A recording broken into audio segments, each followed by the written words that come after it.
Hello kids, welcome back to my show Sangeeta Story Point.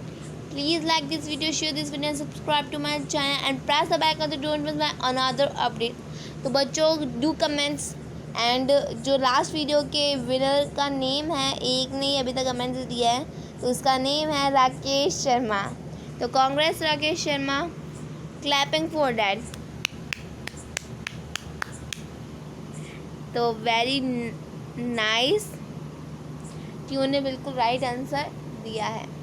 चलिए आज हम करने वाले हैं एक्टिविटी 5.2 से पहले हम एक मस्त जोक सुनने वाले हैं. उस जोक का नाम है रोबोट हुक और इसाक न्यूटन. तो दोनों ही ट्री के महाशय हैं, दोनों ही साइंटिस्ट हैं, दोनों का नेम बुक में अच्छे से आया है, पिक्चर आई है, बहुत सब कुछ आया है उनके बारे में. अगर आपको इसकी स्टोरी सुननी है ना तो डू कमेंट्स डाउन. बहुत इंटरेस्टिंग स्टोरी है. दोनों में वर्ल्ड वॉर हो रहा है, अभी हो तो चुका है, पर स्टोरी बहुत अच्छी बन चुकी है इस चक्कर में. अगर आपको ये सुननी है ना तो डू कमेंट्स डाउन. हम हर संडे को बनाएंगे एक स्टोरी टेलिंग वीडियो विथ, और वो भी कौन सी जो पीछे छुपी हुई है साइंस के. तो अगर आपको सुननी है तो ज़रूर बताना. अपन ने लास्ट लीव किया था एक्टिविटी 5.2 को अपन को पढ़ना है. चलिए समझते हैं. Activity 5.2 we can trap preparing temporary mounts of leaf peels. हम एक ट्राई करेंगे क्या बनाने की, एक टेम्परेरी लीफ पील्स की. Tip of roots of onion और even peels of onion of different sizes. After performing the above activity let us see what the answer to the following question will be. Do all the cells look alike in terms of shape and size.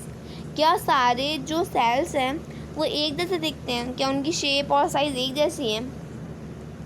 First question hair.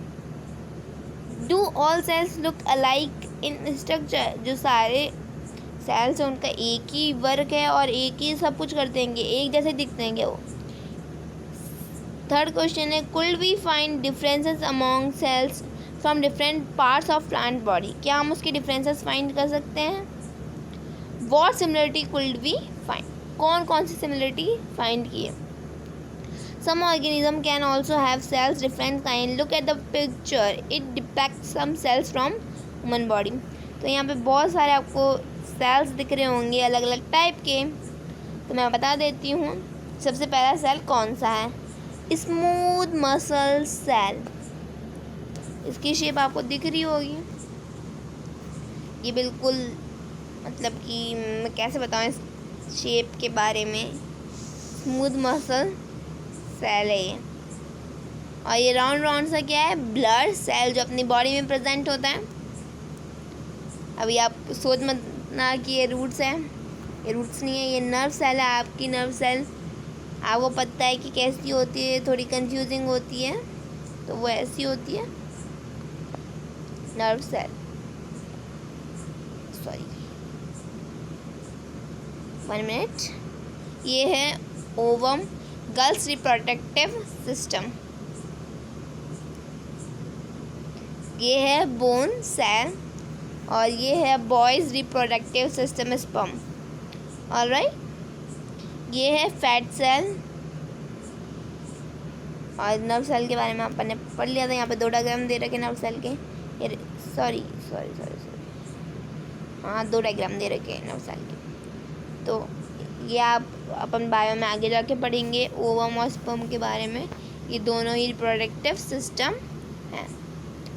आगे क्या दे रखा है, ये क्या है, various cells from the human body. ये अलग अलग टाइप्स के सेल्स हैं ह्यूमन बॉडी में. पेज चेंज हो चुका है.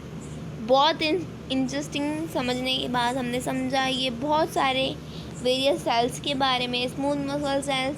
तो मान लीजिए कोई आपसे पूछे right the examples of various cells present from a human body, तो आप क्या लिखेंगे. Do comments down.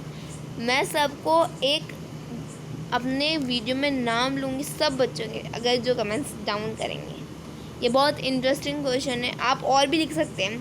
तो मैं देखना चाहूँगी कि और बच्चों का माइंड क्या है, क्या वर्क करता है. तो देखते हैं, क्योंकि आधे से ज़्यादा बच्चों ने इसको कवर कर चुका होगा और some students are see this video.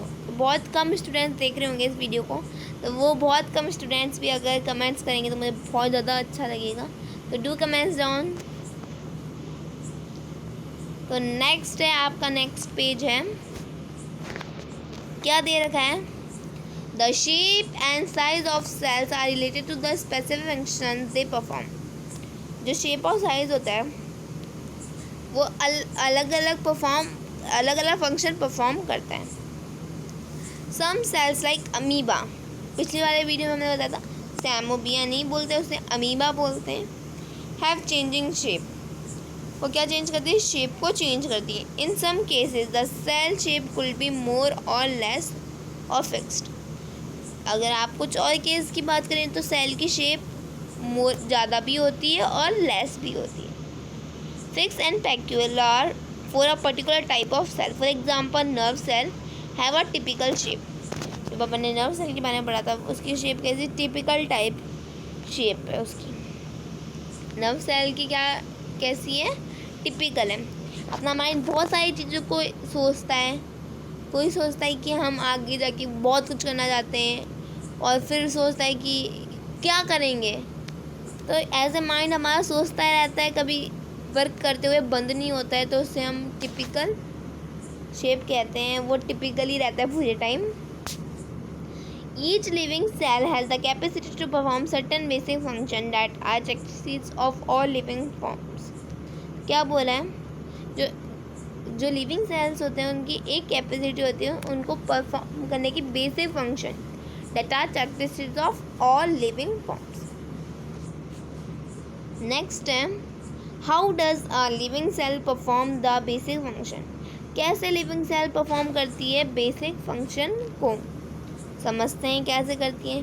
We know that they are is a division of labour in multicellular organism such as human beings. अपन ने मल्टी सेलुलर और यूनिसेलुलर ऑर्गेनिजम्स के बारे में पढ़ा था, तो उसमें एक बेस्ट एग्जांपल दे रखा था मल्टी सेलुलर ऑर्गेनिज्म का, इट्स अ ह्यूमन बॉडी। जो आपकी बॉडी है वो एक मल्टी सेलुलर ऑर्गेनिज्म है। Alright, this means the different parts of the human body perform different function. आपने देखा होगा आपका नर्व सेल कुछ और करता है, बता देती हूँ। जैसे आपके जो मसल है वो कुछ और वर्क करती है। आपका जो ब्लड सेल है वो आपके ब्लड को सर्कुलेट करने में काम आता है। आपका नर्व सेल जो आपको सोचने में काम देता है। आपकी बोन सेल जो आपके बॉडी को मजबूत बना के रखती है। आपका फैट सेल और ओवम अलग करती है, स्पर्म अलग टाइप का फंक्शन करती है। ऑलराइट, तो वो क्लियर हो चुका है। Very nice. यहाँ के बच्चे बहुत ज़्यादा इंटेलिजेंट हैं, है ना। We know that they are division of labour in multicellular organism such as human beings. आपने देखा होगा कि जो मल्टी सेलुलर ऑर्गेनिज्म है लाइक ह्यूमन बींग्स, ये तो मैंने नहीं, this means different parts of human body different function. The human body has a heart to pump blood. आपने देखा होगा आपके जो मिडल में जो हार्ट है, जो थोड़ा सा झुका हुआ है लेफ्ट की साइड, तो जो वो पंप करता है वो किसके लिए करता है? ब्लड के लिए। Or stomach digest food. आपका जो स्टोमच है वो क्या काम करता है? फूड को डाइजेस्ट करने में। Similarly division of labour is also seen within a single cell in many cases. जो डिवीजन ऑफ लेबर है एक ऐसा सिंगल सेल है many cases. In fact each such cell has got certain specific components.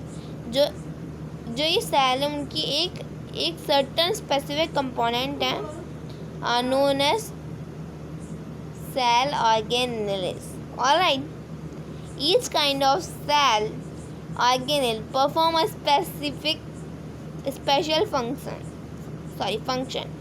जो अलग अलग kind के cell होते हैं वो अलग अलग टाइप के फंक्शंस क्या करते हैं? परफॉर्म करते हैं। Such as making new material in the cell, जैसे कि नया मटेरियल बनाया सेल के द्वारा। Clearing the waste material from the cell. Clear करा वेस्ट मटेरियल को सेल से, and so on. A cell is able to live and perform all its function because of this organelles. जो cell है वो एक able है, वो कर सकता है कि उसके फंक्शन को ऑर्गेनिज्म में प्रेजेंट कर सके। These organelles together constitute the basic unit called the cell। जो ये ऑर्गेनेल्स हैं उसे हम बोलते हैं cell. It is an interesting that all cells are found have same organelles। ये बहुत इंटरेस्टिंग होने वाला है। जो ऑल सेल होते हैं वो कहाँ पे प्रेजेंट होते हैं? एक सेम ऑर्गेनेल्स में। No matter what their function is or what organisms they are found in। तो कुछ मैटर नहीं करता है कि कौन सा फंक्शन करें और कौन सा नहीं करें। What is cell made up of? किससे सेल बनता है एंड क्या उसका स्ट्रक्चर होता है? समझते हैं क्या होता है, किस लिए होता है। We saw above the cell has special components called organelles। अपन ने देखा कि स्पेशल कंपोनेंट कौन है? ऑर्गेनेल्स है। How is the cell organized? कैसे सेल ऑर्गेनाइज्ड करता है? If we study a cell under a microscope, अगर हम स्टडी करें सेल को किसके अंदर? माइक्रोस्कोप के अंदर, we will come across 3 feature in almost. अपन 3 फीचर देखेंगे उसके अंदर। एवरी सेल में होता है वो plasma membrane, nucleus and cytoplasm. आप सेल मेम्ब्रेन भी लिख सकते हो और प्लाज्मा मेम्ब्रेन भी लिख सकते हैं। तो ये 3 फंक्शन हमेशा हर सेल में प्रेजेंट होते हैं। इसको हम डिटेल में पढ़ेंगे इसी चैप्टर में। All activities inside the cell and interaction of the cell within the environment are possible due to this features. आप देख सकते हैं कि जो भी इंटरेक्शन होता है एनवायरनमेंट का वो पॉसिबल होता है इस फीचर की वजह से। प्लाज्मा मेम्ब्रेन और सेल मेम्ब्रेन समझते हैं ये क्या है? ये कौन सी चिड़िया का नाम है? प्लाज्मा मेम्ब्रेन और सेल मेम्ब्रेन। तो ये चिड़िया का नाम है प्लाज्मा मेम्ब्रेन और सेल मेम्ब्रेन। बहुत बोरिंग हो चुका है, चलो समझते हैं। This is the outermost covering of the cell. ये क्या है? आउटर मोस्ट कवरिंग है सेल की। That separates the contents of the cell from its external environment। ये कॉन्टेक्ट करते हैं सेल को एक्सटर्नल बाहर के इन्वायरमेंट से। अगर आपने क्लास 8 में पढ़ा होगा तो एक्सटर्नल एंगल, तो एक्सटर्नल को क्या बोलते हैं? बाहर का, बाहर साइड का।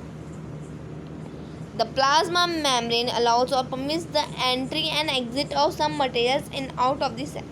प्लाज्मा मेम्ब्रेन मतलब क्या काम करती है? प्लाज्मा मेम्ब्रेन काम करती है एंट्री और एग्जिट करती है सम मटेरियल्स को। वो कहती है निकलो, पहली फुर्सत में निकल, ऐसे बोलती है वो। एक तो कब बोलती है आ जाओ, और एक तो बोले पहली फुर्सत में निकल, एग्जिट कर देती है। Alright. It also prevents movement of some other materials. ये किसको प्रिवेंट करती है? मूवमेंट ऑफ अदर मटेरियल्स को। Alright. The cell membrane therefore is called a selectively permeable membrane. तो ये एक और चिड़िया का नाम आ चुका है यहाँ पे, तो इसको ढंग से याद करके रखना। The cell membrane therefore is called a selectively permeable membrane. तो ये बहुत इम्पॉर्टेंट है बच्चों। आगे पढ़ते हैं। आगे बोला how does the movement of substances take place into the cell. कौन कौन से मूवमेंट प्रेजेंट होते सेल में? How do substance move out of the cell. कौन कौन से सब्सटेंस मूव आउट हो जाते सेल से? Some substance like carbon dioxide. कौन सा? कार्बन डाइऑक्साइड और ऑक्सीजन। कार्बन डाइऑक्साइड को अपन क्या बोलते हैं? CO2 और ऑक्सीजन को O2। Can move across the cell membrane by a process called diffusion. अब एक और चिड़िया आ गई है, शायद ये पैरट है, ठीक है। Some substance like carbon dioxide CO2 और O2 can move across the cell membrane. ये मूव कहाँ से होती है? सेल मेम्ब्रेन से होती है। उस प्रोसेस को हम बोलते हैं डिफ्यूज़न। इट्स वेरी इंपॉर्टेंट, इसको ढंग से लर्न कर लो। जो कार्बन डाइऑक्साइड तो थैंक्स फॉर वॉचिंग, मिलते हैं नेक्स्ट वीडियो में, तब तक के लिए बाय।